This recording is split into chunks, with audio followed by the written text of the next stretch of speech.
I thought it would be so much fun to take you all along with me and forage for birch bark. I'll show you some tips and tricks as well as how to prepare it when you get home so you're ready for those nature crafts. You're going to start off by needing a strong bag, some clippers, and some gloves.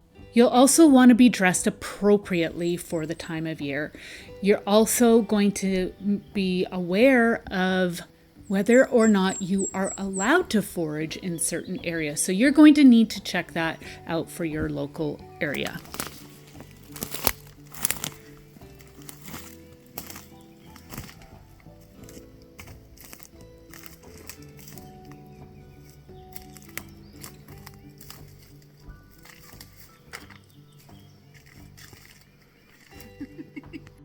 So this is springtime, and this is not typically a time of year that I go foraging. I usually go in the fall, and I did discover that there wasn't as much fallen birch trees as there was last fall when I went.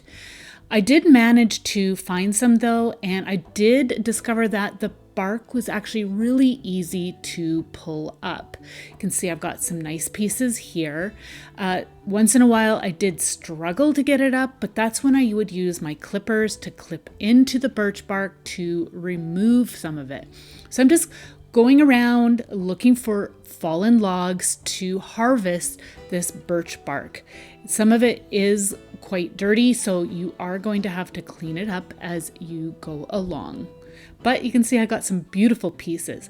So this was last fall, and you can see there is so much more birch bark laying around. So I have a feeling what happened is that over the winter, things decomposed, but that's okay. I will still manage to find some beautiful pieces.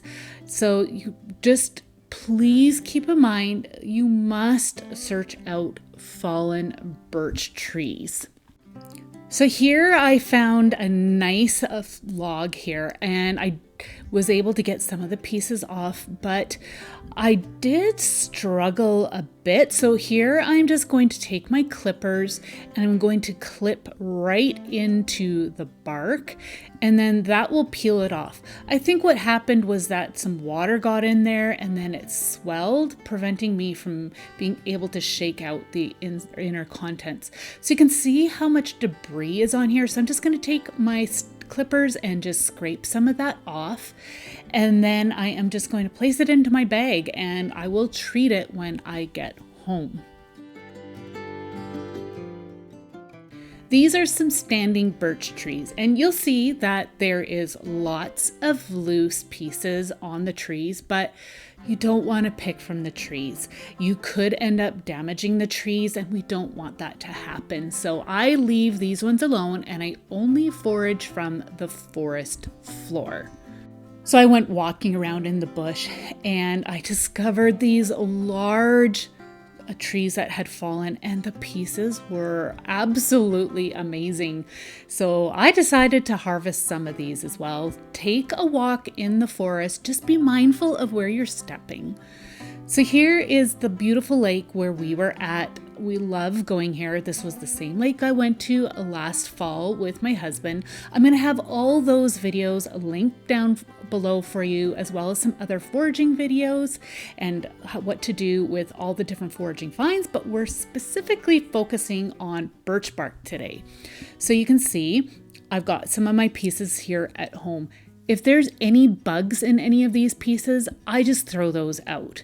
But I like to typically just lay out all my loose pieces in a box, and then I will lay them outside in the sun, and I find that that helps to get rid of any critters that I don't want, if there's just a few, or any mold or anything like that.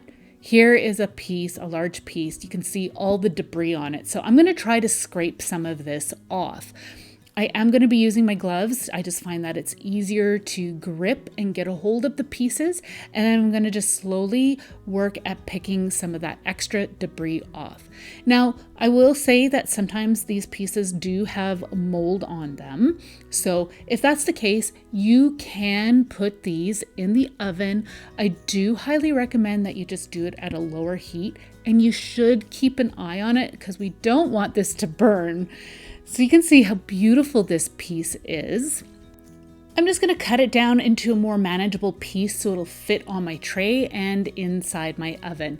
And again, just put it in the oven at a low temperature. So if you have any questions, please feel free to leave those down in the description box for me.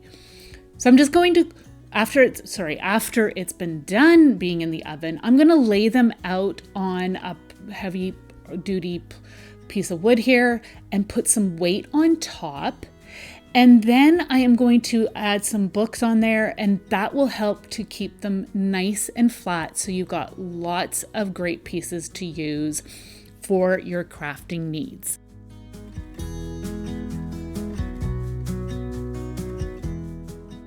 So now that you have some beautiful birch bark to use in your crafts, I've got a playlist packed full of different birch bark creations that you will definitely want to check out.